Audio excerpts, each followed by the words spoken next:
a second question is around glyphosate, because to me it's a bit weird that on the one hand we are fighting over nature restoration law, we are trying to reduce the use of pesticides, but at the same time the Commission is proposing to prolong the authorization of glyphosate for another 10 years, nearly without restrictions, knowing very well that if you would ban glyphosate, then the sustainable use of pesticides regulation would be fulfilled almost by itself due to the high multiplication factor which would then apply to glyphosate use. So at the same time you could sort of remedy the problems you would have with the SUR if you would refrain from proposing glyphosate as the solution. Thanks.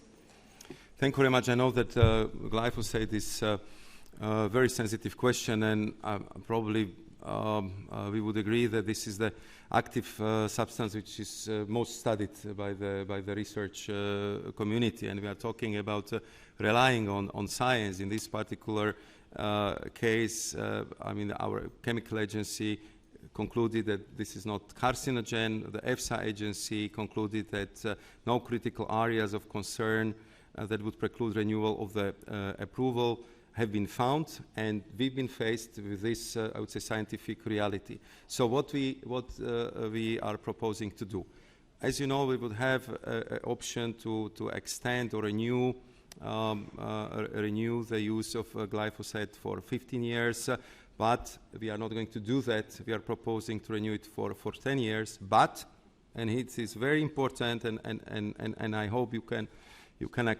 see that we are really making an effort, and real effort here is we are introducing additional safeguards. Member states will have to look at consumers' exposure, assess protection of the groundwater, and there will be a permanent scrutiny introduced, and if there is anything which would prove to the contrary, as the scientific evidence is telling us we got from ECHA and EFSA, of course, we'll act immediately, and there will be immediate withdrawal if warranted. And that's our clear political commitment in this regard.